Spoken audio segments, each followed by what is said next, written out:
part of my MO for Underwear Party is, does it make me want to fuck?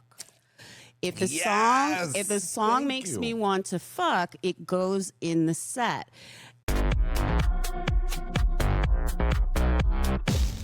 What are you playing? So, Josh, our missing producer, sent me this because he knows I have an obsession with clowns, which is one of the reasons I love Jimbo. But I just love clowns in general. And this is a clown hotel that he says that you can stay at for, I don't know, a few $100 a night. That sounds terrible.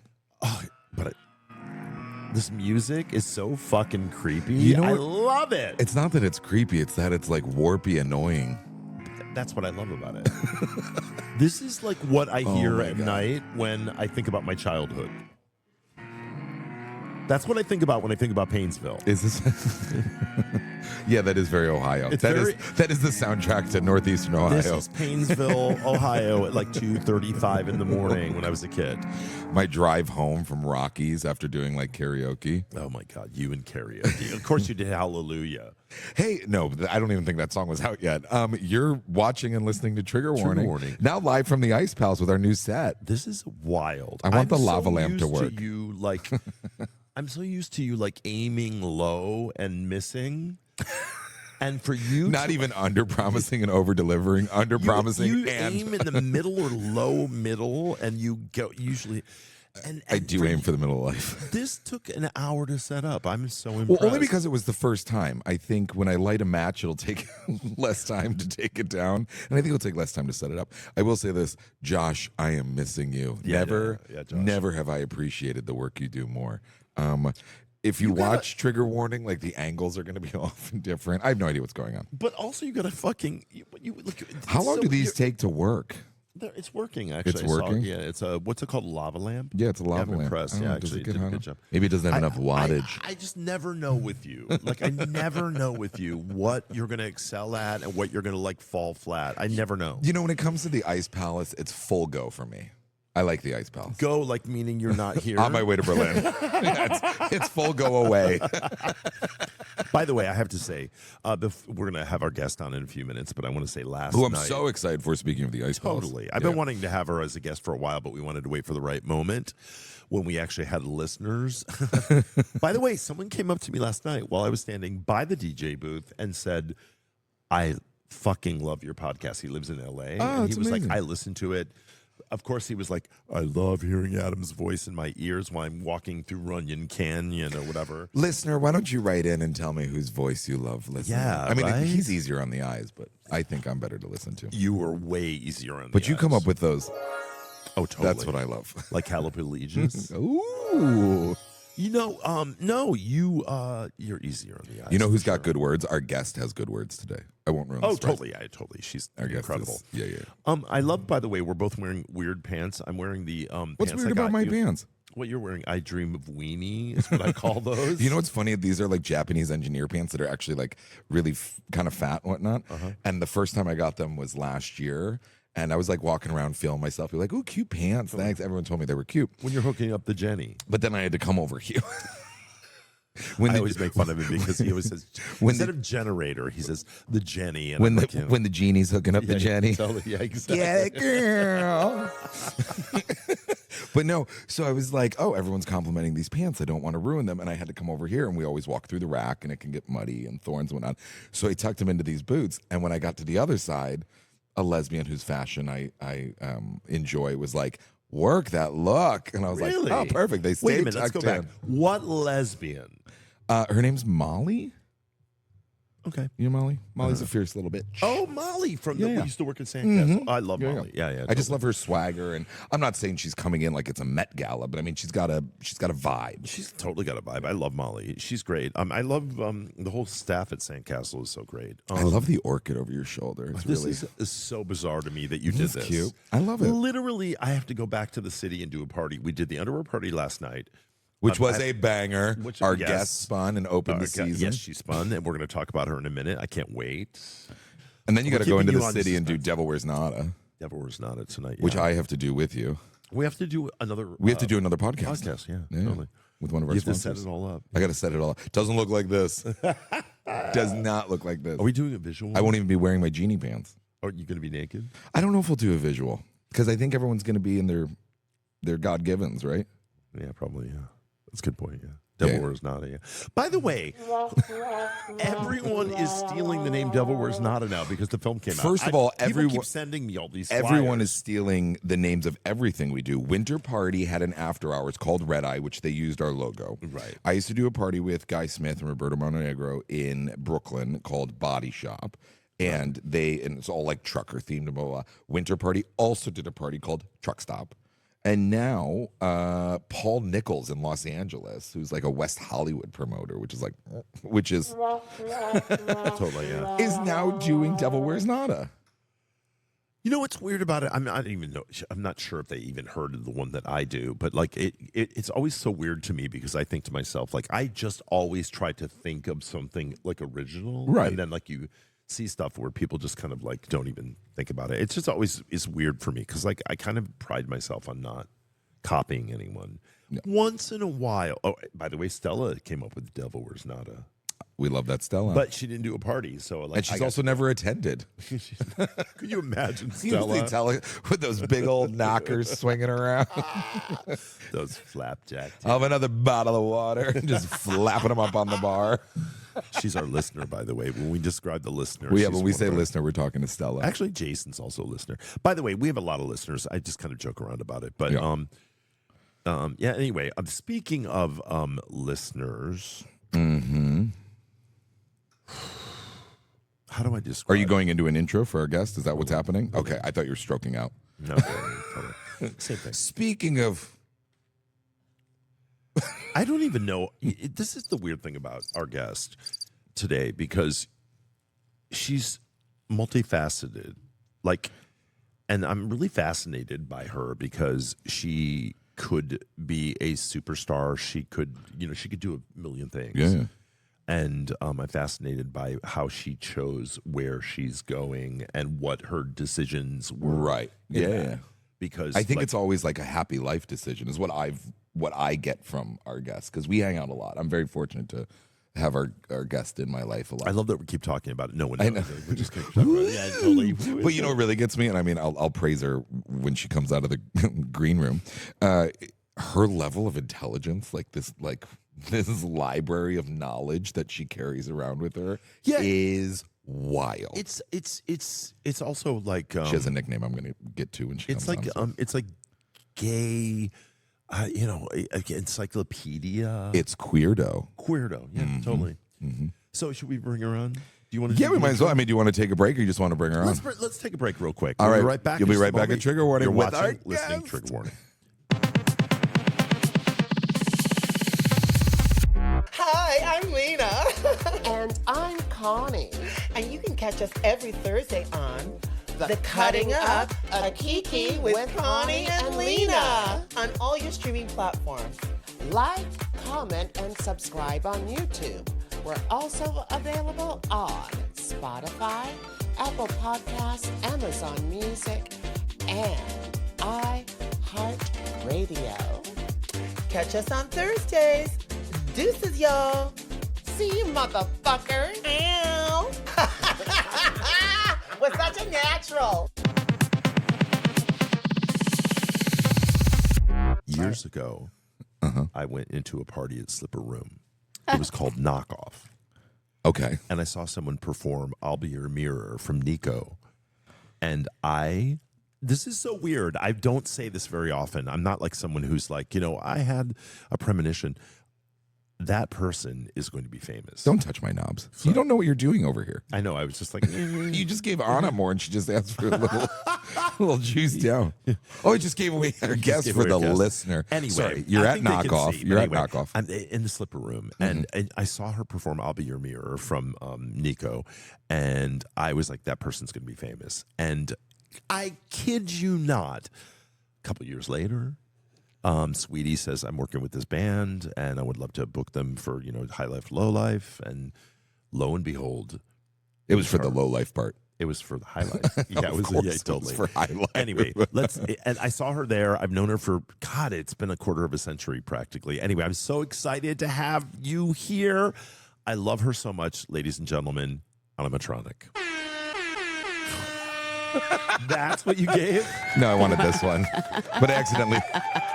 So this is actually Patti LuPone. That's Patti. Patti's here. Yeah. Totally. Hi, Ana. Hi. Every podcast we talk about Patti LuPone. I was there. I saw her. I actually have a Patti LuPone impersonation from that night. Really? Yeah. Really? Yeah. Do you want to do it right now? Are we putting you on the spot? I need a hat. Oh, I've got a hat for you. Okay. While you do that, while you get that, I'll do mine of her. Okay, great. Don't put me in a bad mood, she said in the green room. And I don't blame her because we were trying to get a photo, like, in the back in the green room. And she was like sitting there getting ready to go out on stage. And she was like, don't put me in a bad mood. And that was like really intense. Other than that, she was incredibly, I love her. She's amazing. This is my Patti LuPone impersonation.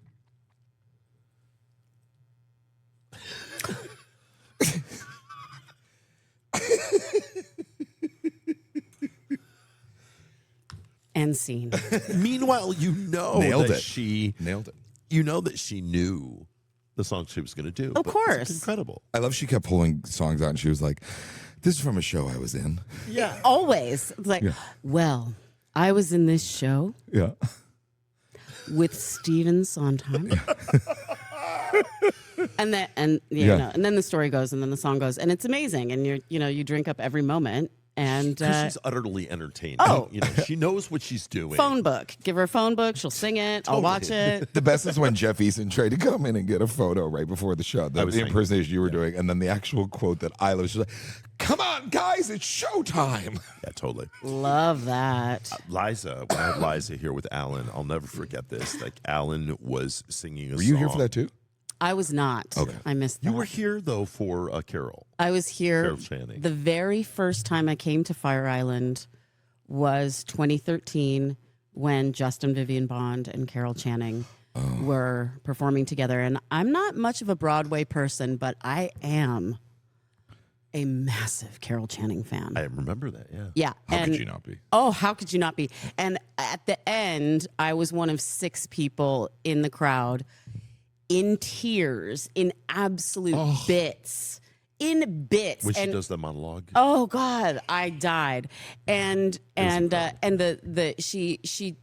goes to leave and then she turns back around and takes another bow and there were the like 6 of us were still like in our seats and everybody else is filing out and we're just looking at each other going, right? Oh my God, right? And then I got to meet her, which was It was a moment, yeah. It was incredible. You know the Heaven. story. You know the story about that, right? Right before, I love Carol Channing, but I also know that she's a cunning stage animal, is what I would call her. cunning stage animal. Yes. Do you know the story about this? So, the chairs. There were 2 chairs yes. here. You know this, right? Yes. There were 2 chairs on stage, and during the Justin Vivian Bond went on for a half an hour, 45 minutes, and did a set. And then it was Carol coming out to like rapturous applause, and then she was going to do like a Q&A with Viv, and then maybe do a song or whatever. Uh-huh. And we're backstage, and right before she comes out, she says, "Boss man," which I melt. Carol Channing calling me boss man. She worked with David Merrick. Anyway, she said, "Do me a favor, would you move?"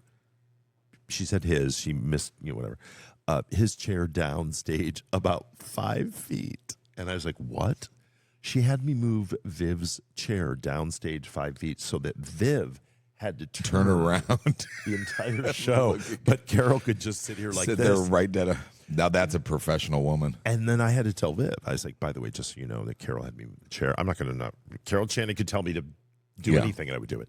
Check my cock. And then the show went on, and Viv said, yeah, by the way, Carol, I noticed that you had the chair moved down so that everyone just sees the back of my head. And Carol Channing said, well, it is your best feature. Atta girl. Oh no. No. There it is. That's what I was looking for. I need to label these. I know, totally. This is my take on that whole thing, and I'm sorry. I know we're off on a tangent. We'll get to This Anna. is how we get here. We have so much to talk to you about. You're talking about Carol Channing. Carry on. What I feel A like legend knows a legend. people like her, she had to claw and fight her way to get to where she was, and they learned how to do it. And some were like Dolly, and they kind of like made this sort of persona and with big tits. I mean, Anna, you'd agree it's like most women in the industry have to claw their way. It's unfortunate, but it's the truth, right? I mean, there's not a woman in the industry that has it easy, right? Well, especially that age. Yeah, like yeah. Cheetah, this women. All of them that came up Sure. when they were like 17, 18, and then it's Well, and imagine this starting is from Carol what Judy Channing. Garland on. Hello, Dolly was written for her. Barbra Streisand played her in the film. Gentlemen Prefer Blondes. She was Marilyn Monroe's character. And was it Gentlemen Prefer Blondes or How to Marry a Millionaire? She was Marilyn Monroe's character on stage. They brought Marilyn Monroe to the show to see Carol Channing. Jesus. And then cast her in Carol Channing's role in the film. So This is the So- knowledge I'm talking Yeah. about. We call her Anapedia. So imagine, well, and this was another masterful piece of shade from Carol in that show. She talked about them bringing Marilyn Monroe to watch Carol Channing do the role to teach her how to be funny. Because Marilyn famously was not a social butterfly, like holding a room, funny person. No, I heard She was like the cover girl, and then Norma Jean was just this kind of. Elton said that he would walk down the street with her, and she'd go, "What? You want to see her?" And she would internally turn a button, and like all of a sudden walk down the street, and people would notice her. Wow. She had that thing where she could just be like, "I'm gonna," Her posture, yeah. But anyway, that was the first time that you came to the island, and I was the have to first time. say, that was one of the first times we really kind of hung out. Obviously, we worked together a little bit before when you were with the Scissors. We did one of the first underwear parties on John Street. I remember. Oh my God, This is I like remember those. 2002, maybe. Yeah, somewhere around Yeah? there. Yeah, totally. Oh my God, I remember that. Did you do the spa parties too, Anna? When they were like, what was that? Was it down on Gold Street that you did like those weird Russian? No, Scissors never did that. I No. did have Viv do that one time though. Yeah, but no, Scissors never did that. They did High Life, Low Life. Yeah, with okay. Sweetie and Yeah. But famously, one of my favorite stories about the Scissors and was when I had them open for Margarita Procaton because I thought it was funny at Joe's Pub.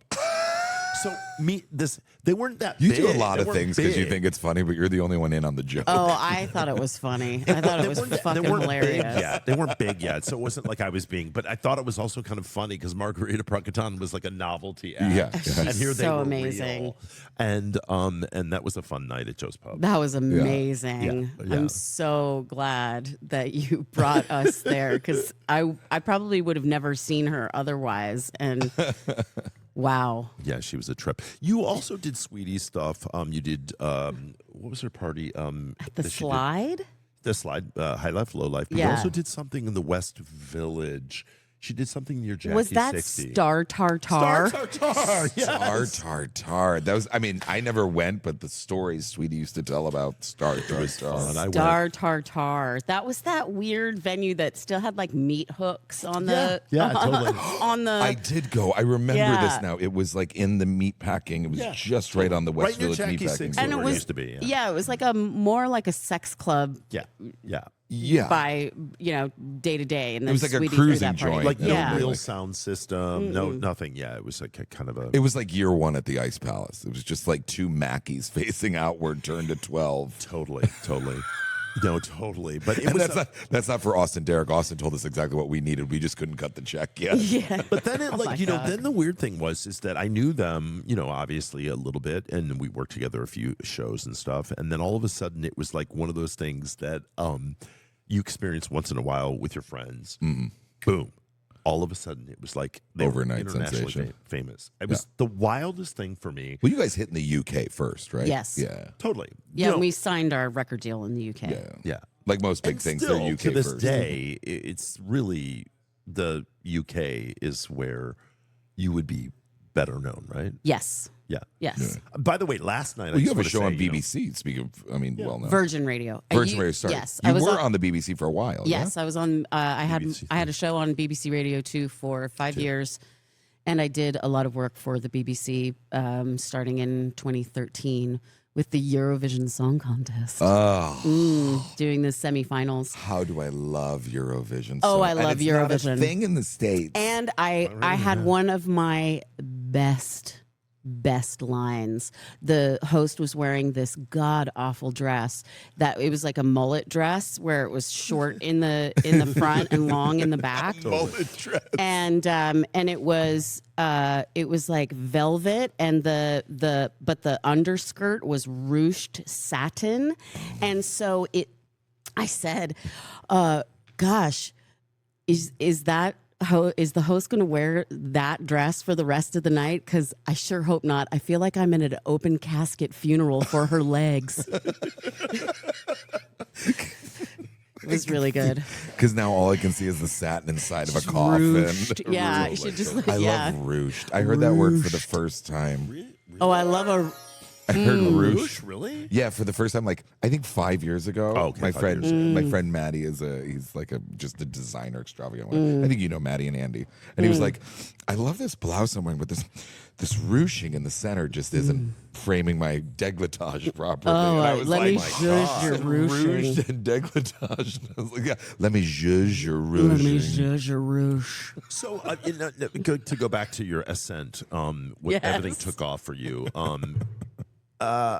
I always get the feeling with our friendship and our working together that there are obviously great things about stardom and being in that world, right? But I think we both can agree that like that world is a double-edged sword. Oh, yeah. And I feel like with you in the time, obviously we've talked. I'm not going to give up anything we talked about privately, but like you had that thing that so many people want, and you kind of walked away from it. And why? Oh, And you don't have to give like details about like people, but I'm not talking about like friendships or relationships or bandmates or whatever. I'm talking about the fame thing. Oh yeah. You could ostensibly right now kind of parlay into something, but I don't ever really see you doing that. No, I don't want that. Because I've had a taste of it, and it makes me deeply uncomfortable. is it like the life is not your own? Is it the way people are treated? Is it it's the way people treat me. It's so I call it upward dehumanization. So it's like deification, but it's still I don't want to be treated like a goddess or any of that, and we do that to celebrities. I remember seeing once like like thing the on celebrity social of it media. Is David Bowie a god? No, he's a man. Yeah. Like, no. I mean, I'd worship him, but yeah, my relationship to stardom and to fandom really changed once things got big for the band. I never really wanted that level. I was never really interested in stardom and in fame. My idol and my sort of North Star muse-wise creatively is Anne Magnuson, and barely anyone from our generation knows Anne Magnuson, and nobody younger than us knows Anne Magnuson, and that's a goddamn shame. Yeah, no, totally, yeah. But I also don't think she wanted that big thing. Well, I mean, I think I don't. You'd have to ask her, and I'd love to. She acted in huge films. She was also in. She was in The Hunger. Yeah, she was in tons of stuff. Frasier. I mean, she was in everything. Yeah. Clear and Present Danger. She was in Glitter. Yeah. She was in really Glitter. Cool she was in Panic Room. Yeah. She was the real estate agent in Panic Room. I love Panic She's Room. just She one of was those on people that's Picard. Like, yeah. Oh, She's just super Picard's another cool. great show. She's like, Ann Magnuson is super cool. But she also maybe has that fame where she is happy. You know, Yeah. John Waters says that like he has the kind of fame that you want, which is when he comes off the boat here on Fire Island, maybe one of like every 10 people recognizes him. Yeah. Yeah. Because he's cult. But he's famous enough to fill a room and do what he wants to do, but he's not like, you know, Yeah. mega famous, which is annoying. And you guys were mega famous for a while. In the UK. In the UK, yeah, Yeah, totally. but totally. you were doing arena tours in Europe, you know, like Yeah. filling 20, 30,000 seats is mega Well, famous to me. 18. Okay. 18, 20,000. Yeah, 20,000. I have a problem getting 18 people into my living room. So do I. Trust me. But not your bedroom. Nope. Trust Sold me. out show. You know, it's interesting because years ago when Kylie came out with Time Bomb, you know, the Yeah. song, I remember that her people that gave us a bunch of Time Bomb crap to throw out here. They were Swag, like, I think swag, they call yeah. it. No. Or crap. Excuse me. They were like, you know, she really wants to break America. And I always thought that was so interesting because I was like, Yeah. Kylie had that kind of amazing. Do you mean break into America? Break America. Oh, okay. Well, break America. Yeah, Yeah, break into America. 'Cause She had that Trump's kind of breaking fame. America. She had that kind of fame that like I thought was really amazing. I remember hearing a story where Kylie was in LA and she was dating that actor Olivier. Oh, yeah. Yeah, that French actor, really Yeah. hot. And she went to go buy a apartment or a house or something, and the realtor was like, "You need to get pre-approved." And she was like, "I'm Kylie. I'm Minogue." Kylie fucking Minogue. Isn't that Kylie weird? Minogue. And the realtor's like, "I don't know that," you know. And it was just so interesting. She's like, do the locomotion, bitch. Give but, me the you know, house. she's Madonna in most of the world, right? Oh, yeah. And but she's not. That's you know. sad. So anyway, well, yeah, no, but you know what I mean. I love Kylie, but my Love point Kylie, is, don't love my Madonna. point is that she's got this kind of like they wanted to break America, her people. Yeah. And I think Padam did it weirdly Mm. for her. Yeah, I mean, you're talking in the large general consensus, right? Because like she had broken the gays in America well before. Yeah, but the gays are really such a small. You know, she couldn't fill Hammerstein like 3 nights. Yeah, that's true. Before, but now she's like doing big things because of Padam. It's so Yeah. interesting. I'm fascinated by that, but I love that kind of fame when you're famous in England because Britain. Britain, The United Kingdom. United Kingdom, And you- Ireland. Of Northern Ireland. because you can walk the streets in New Yeah. York and be relatively. But So- let's fast forward to today. Anonymous. That's what I was going to do. Yeah. You opened up the D World Famous Underwear Party last I night. did. We're so happy to have you. You killed it. You fucking Thank you. smashed it Thank last you. night. Amazing. Yeah, it was. Thank great. you. I'm so excited for the rest of the season. Daniel's put in this nice rotation of DJs. Yeah. It's so weird because it's so cold. It was so cold last night. Yeah. And I Yeah. was like, oh my God, I don't even want to go out. But I was kind of like, when I got in here, it was a really great vibe. Yeah, I have been coming to the underwear party for as long as I've been coming to Fire Island, and I love it. And I love Johnny Dynell, and I love Corey Craig. And when I got the chance to play the underwear party, I thought, what is my niche? Because Johnny and Corey have theirs. Right. And I can't, you need to play pop, you need to play house, you need to play disco. We got those on lock. Right. But I thought,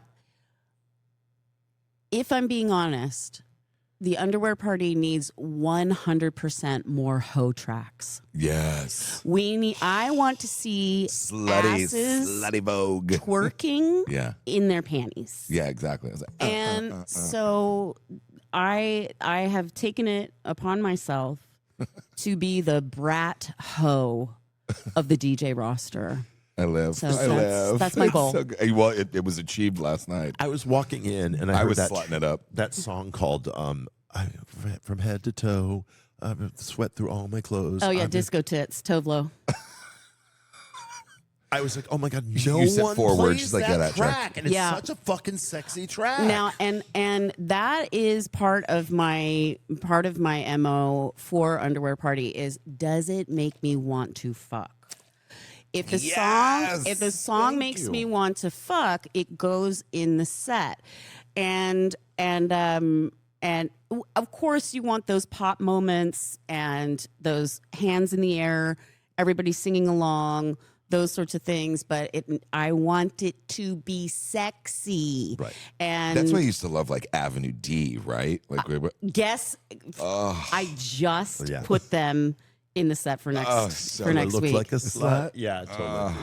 and it was just that kind of like, you know. Shut up. Yeah, exactly. Like that kind of like, just because I'll fuck you doesn't mean I'll dance with you. That kind of vibe. So amazing. Like, and last night, the 1, 2, 3, 4. Scream if you want some more. I'm like, push it, watch me work it. I'm perfect. it's just the so kids stupid, were losing and I love though. it. But they love it. Love it. Because they're in here and they're twisted, and like you so get the assignment of what the underwear party is. It's like it's people are in their underwear, so they're already cutting it loose, and they just want stupid slut tracks to be drunk and high. I agree with you, but the problem with the underwear party, and historically speaking, is I've had DJs that went really dark, like Peaches, like kind of like fuck, and then it becomes a sex party, and the whole thing. What I love about that party meet and greet. is It's a meet and greet evening. It's a dance party. Yeah, it's like when you have 1,000 people in this room, which we can fit. Yeah.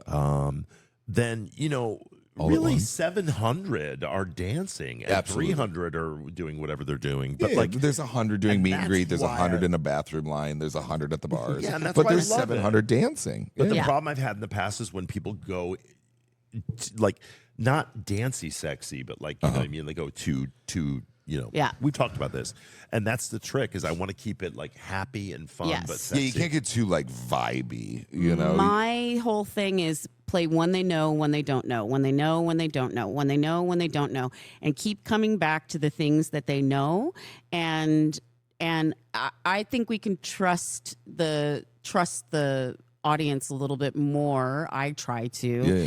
And I dropped some experiments in my set last night, and I'm really happy to say that they all fucking worked. Yeah. Which was great. You were very And happy at the end. You're like, it all worked. it all worked. And it like did. I My FKA knees and my Twigs. hips will tell you today it all Sexua. worked. What? Yeah. Like I was like, okay, well, I'm gonna throw this in because Twigs is huge. But that's like something we listen to when we're having dinner at your and Seth's house, and we're all Sure. like into it. But there's like 6 of us who are like into that. She dropped it for these random underwear kids. Everyone was Killed. like just wow. killed. Yeah, it was and great. it's it's a remix, and it sounded great. And I mixed out of it into Rihanna, Only Girl in the World, which was fucking great. And so I was really happy that all of my sort of experiments where I was like, ooh, is this too hard for the underwear party? But my whole thing is once you go hard, you start to take the pressure off with something Absolutely. fun, sexy, and upbeat. Yeah, my whole thing is as long as it's happy. I don't care as long as it's happy because it's like Friday and we're also dealing with. Question I have. I have 2 questions. One is, how did you go from Ana Matronic to DJ? And the second question is, last night I thought it was interesting in all the times that we've worked together, you threw on your most famous track. Yes. And I was really surprised because I've seen you do it at Sam's wedding and I've seen you do it here once. Yeah.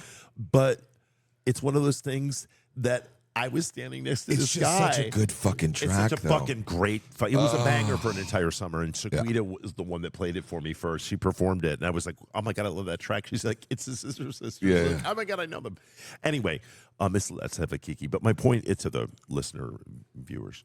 But the point is I've not really seen you. It's happening. Sorry. Play it, and ADHD. And what was so interesting to me is I was sitting next to this guy, and he goes, we were talking and I was dancing. He goes, "You really like this song?" I was like, "Yeah, because that's her song. It's She's her my friend." song, yeah. He goes, "What?" Yeah, I love it when Do you people know are. there's still people that Gooped don't and know when gagged you're here still. DJing. I know. that's you. And he goes, "What?" And then he puts his phone on. He goes, "This is iconic." And I thought, you You just literally- figured you it went out. from not knowing to this is iconic. Iconic. Yeah. What is your relationship to? First of all, how did you get into DJing? And what is your relationship to that track? I feel Because like you were a at the end DJ of the before day- you were on a Matronic. Well, Yeah, you've always well, loved yeah. music. Yeah. And gay culture. We're going to get to that soon. Yeah. The gay culture. I mean, I started DJing in my bedroom because I used to make mixtapes for my mom. My mom was a painter, and she liked to listen to she either liked to have the Home Shopping Network on, just like noise in the background, or she liked to listen to really high energy Motown and Stax, like R&B from the 60s. And she didn't want to hear ballads. So she wanted all the bangers. So Otis Redding, Wilson Pickett, Jackie Wilson, all of those. Jackie Wilson. I know, yeah. That's the one. That's the one. My mom loved that song. And so Mitch Ryder and the Detroit Wheels. Ooh. You know, Devil in a Blue Dress. Yeah. Ooh. Muddy Waters. Muddy Waters. Muddy Waters Orleans. and Bo Diddley. And so that I started making mixtapes for my mom. I made mixtapes for my friends, all that. And then I started DJing before I was in Scissor Sisters, and it was just like rock and roll DJing. You know, I did it in like East Village, like. Yeah, and I did it in San Francisco at fetish parties with like 2 CD players, going from one to another. If you want a good sex party DJ, Ana Matronic's a good sex party. That was one of the best texts I've ever gotten. Was I'm at a gig. I'm playing at 5 HTP on the beach, and then I get this text from Adam, and then this unknown number. Hey guys, I think Ana is a great sex party DJ. I'm like, I got this text from these boys that were. I'm just like, they rent out the treehouse. They're like, we're thinking of throwing like an open door orgy tonight. Like, you know anybody that can DJ? And I was like, let me just group these people in now. So I was like, hey guys, this is Anna's number. I think she's a great sex party DJ. No, you didn't say that. You just said, hey guys, I think Anna's a great sex party DJ. No introduction. That's it. And I'm just like, because you were doing Flag It. Yes, you were doing Flag It here, Right. and Ana basically made this. We'll get into it hopefully, but like she made the legendary Ice Palace feel like a San Francisco cruising bar. Well, that's what I actually want to talk about in a few minutes. We're going to come back in a minute, but I want to talk about we can take a break. Yes, I want to talk about your relationship to the Ice Palace because you, like me, we have very different relationships, but it runs deep. Yes, to the Ice Palace. Very. So we're going to take a break. We'll be right back in just a moment. You're listening to and watching Trigger Warning.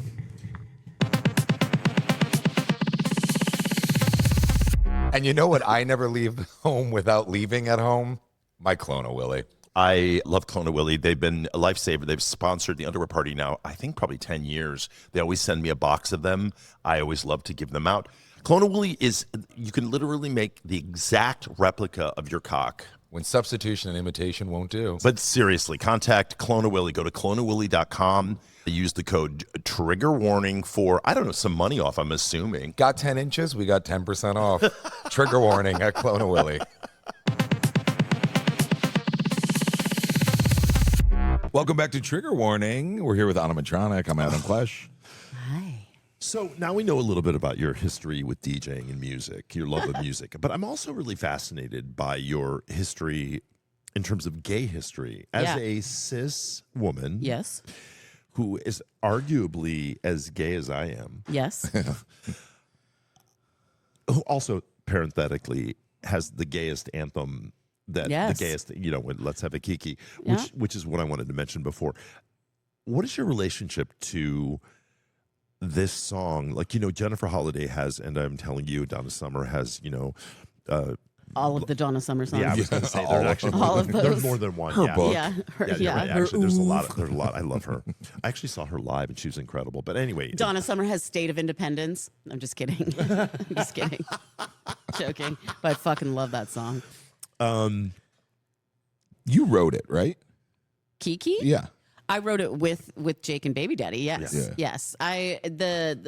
And probably one of my proudest lines ever is bid adieu to your ennui. Let's have a Kiki. That I just shade that lid and I'll bid adieu to your ennui. it's such a banger. It's such a great song. And last night I was so happy to see you embrace it. Because not that I've never not embraced it. No, I no. love it. I I've love never- Let's Have a Kiki. I've never felt like, but you don't really play it that often, which I guess Yes, I do. you really? I play it at almost every single set. Every set she has, she Yes. plays it. Yeah. Yeah. I didn't know Almost that. every single set. I This can't is- correct it. I'm this sorry. But sometimes you this sneak is it why, in. and here's why. Yeah. Because gays who come see me have a fantasy of dancing to Let's Have a Kiki DJ'd by me, usually. Yeah. That's the song they want to hear. Yes. If they come see Ana Matronic, they want to see Ana Matronic either sing or spin Let's Have a Kiki. It's the thing. And every single performer, every musician, everyone who's working wishes Yes. and works and hopes and dreams for a Let's Have a Kiki. That's exactly what I meant. Yeah. And I will always put money in every single performer I see in the subway. I will give them money. I will Venmo them if I see their thing. The buskers. I love the Always. buskers. Yeah. Always. Because those people would kill for a Let's Have a Kiki.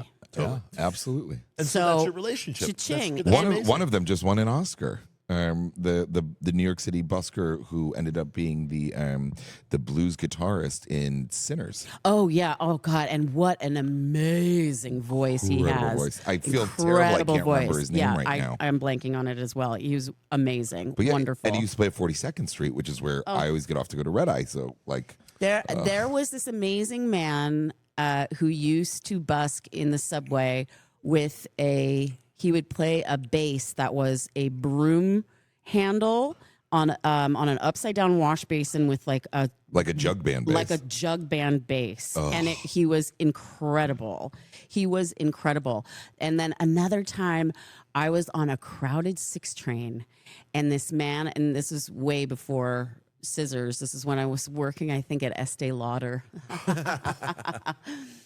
And at a makeup counter? No. I worked in the international fragrance division. We love our stinks. Assisting two heads of marketing, two really, really, really intense Eurofags. One from Germany, one from Spain. Gonzalo and Werner. Werner looked like the professor from Powerpuff Girls. He was so angular and just like not a hair out of place, and really like so his suits were perfect. But then he was also like had that like freaky German thing, like where he was just like, "Oh, I like your boots," and they're like, they're like, this is like, they're kind of like, and you don't realize ravey. what he likes about your boots. There was like, I'm like, oh, you're a secret freak. There's there's something freaky about you. Laying in the like, urinal at Berghain. Germans are like that all the time. Yeah. I love that's why I love them. I love the button-up freaks. So what interests me is your fascination with queer culture. Okay. Well, first of all, I'm pansexual. Right. No, but I'm gay, and your fascination is beyond mine. I'm not saying that it matters if you're. Yeah, I suppose. I mean, I do have half the chromosomes of a gay male. My father was gay. Yeah. And. I didn't realize you had a gay dad too. Yeah. Oh, okay. Yeah. Didn't your father? He passed. He died of HIV/AIDS related pneumonia in 1990 when I was 15, and so I say this is kind of posthumously. I think partly me moving to San Francisco was sort of a desire to understand him or to get to sort of know his world. Although he was not the kind of gay who'd be out at the club. He was not that kind of guy. He loved musicals and really nice dinners, and was kind of preppy and definitely not a leather queen by any stretch of the imagination. Not at all. Khakis and polos. Khaki and like Izods. Yeah. With Right, the he was Double collar? Yeah, no double collar. Okay, it no. wasn't. He died in 1990, so I think that was a little pre. You missed it by like 11 years. Something like that. Yeah, but anyway, he was quite straight laced. So I don't think that I was always freaky. I was always dramatic. I was in the drama club. You know, most of the guys that I was attracted to were gay growing up. Go figure. Same here. And Yeah, I same. mean, listen, I blame Duran Duran. 100%. I blame the 1980s. The 1980s ruined a generation of women for heterosexual men because we want them in eyeliner and swoopy hair. Yeah. Fuck. And with dangly earrings and But exactly. a passing sort of interest is one thing, but your knowledge is encyclopedic. Yeah. Is that what you say? Encyclopedic? It's an adjective. It's encyclopedic. Whatever. Encyclopedic. It's Encyclopedic. all right, whatever. All right, sorry. I had a drink. All right, so your knowledge is so... Like, you know everything from the start of Cherry Grove through today. You know a lot, and that's really intense. I'm like, I thought I knew a lot, and then you, all of a sudden, you're saying stuff, and I'm like, oh fuck. But often I've heard you credit it to your mom, right? Because she's I'm an impressed. educator. My mom was a teacher. My mom was an icon painter. So, like, my mom was, you know, she was into like Byzantine things. And so she was a nerd.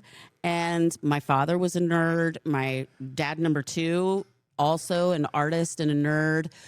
I was raised partly by my grandmother. So she was born in 1904.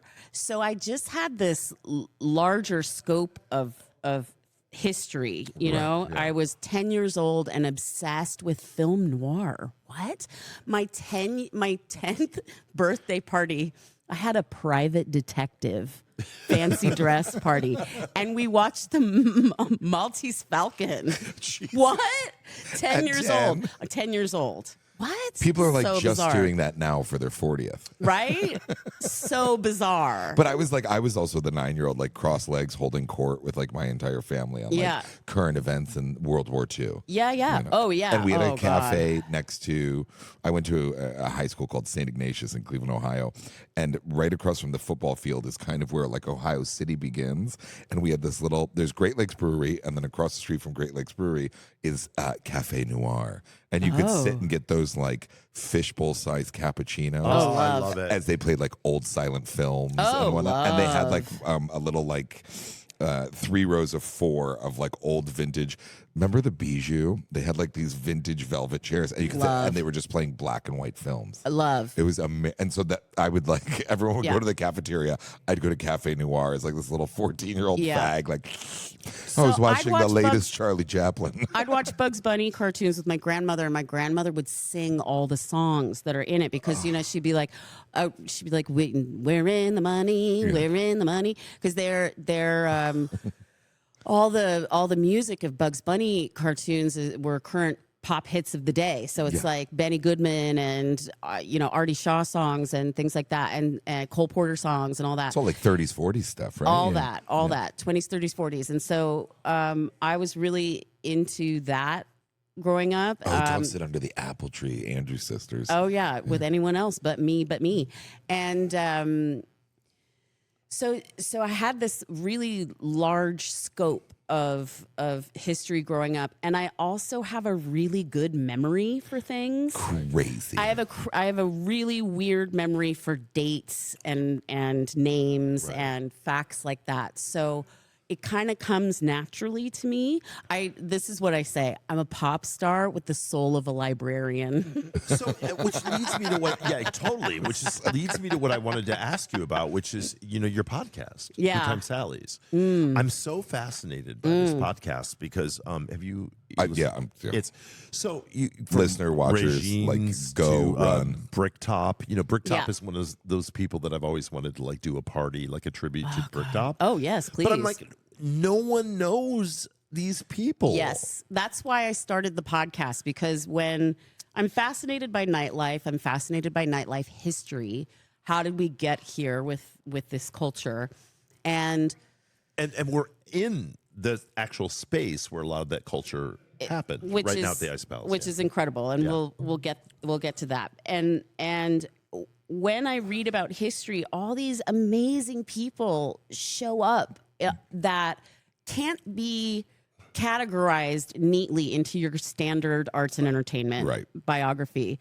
So, and I find that we get so wrapped up in pigeonholing and being very specific. So your biography podcasts tend to be people who are artists or fashion designers or work in cinema in some respect. So I wanted to start a biography podcast about influential people and have it be geared mainly toward women, not exclusively, but telling the stories about women and people from marginalized communities who moved the needle of culture in a way that you don't get to hear about with your standard arts and entertainment biography. There would be no Ice Palace without Regine's. That is correct. Yeah.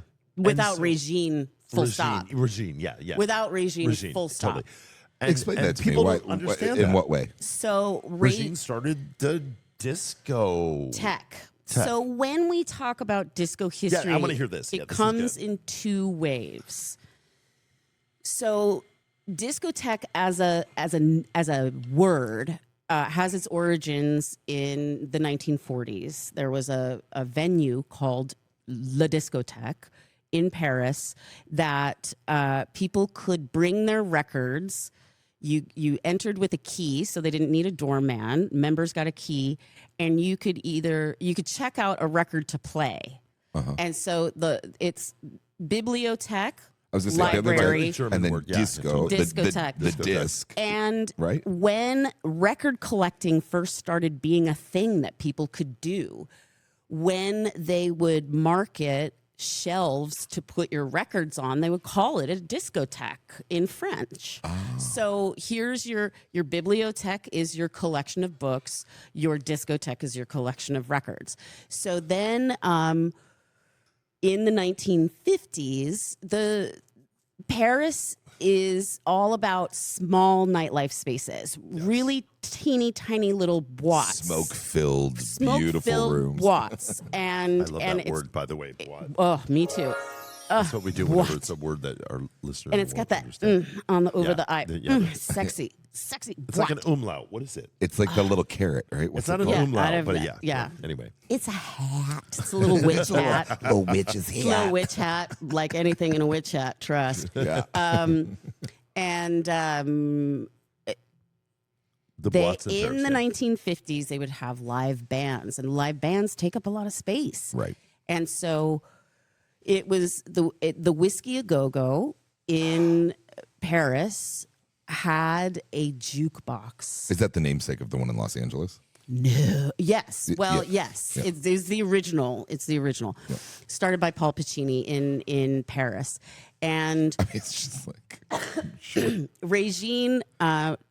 Regine started at the original Whiskey A Go-Go. There were two locations then. There was one on the Rue de Beaujolais, which is still a speakeasy to this day, and then there was the second one that Paul Pacini ran, which had like safety deposit boxes, so you could buy a bottle, write your name on it, and put it in a safety deposit box, and so Regine took over the original whiskey location, and she put two turntables next to each other. Yes. Now, was she the first?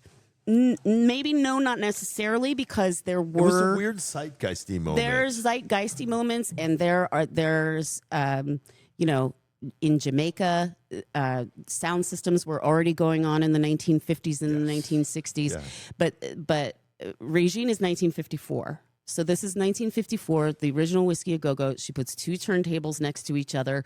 She puts down linoleum on the dance floor and puts the lights on the dance floor.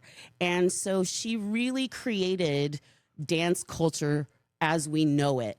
Kind of endless music. Focus on the dancing.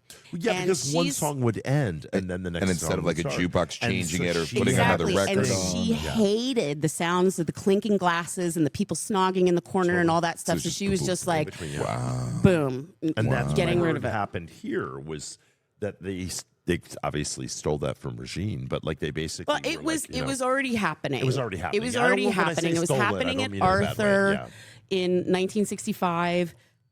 Do you think she found herself like in the French Caribbean at some point and saw that happening and brought it to Paris? Or? No. It was zeitgeisty. I think people were already kind of doing it.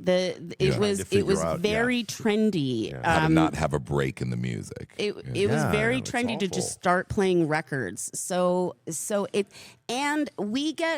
We're too focused on who was the first. 100%. So who cares who was the first?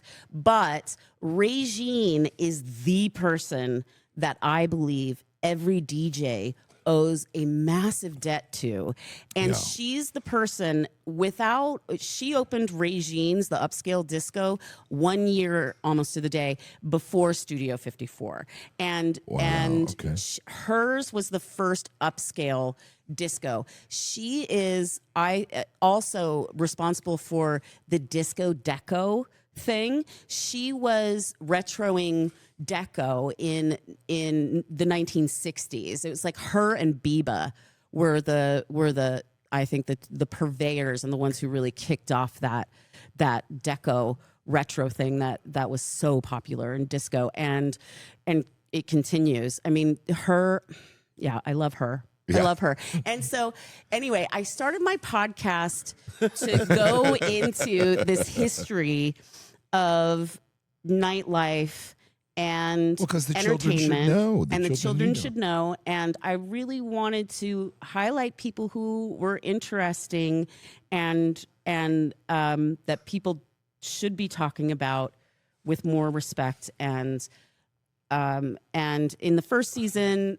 it was all about nightlife. It was all about three ladies whose lives basically tell the story of the genesis of nightlife as we know it. So Madam Spivvy, Bricktop, and Regine. Hey, listen, at this point in the interview, Adam passed out. So we're going to have to continue our interview with Ana Matronic next week. But I have to go now. I'm going to have to carry Adam to bed now. And I can tell you, she's a heavy load. See you next week.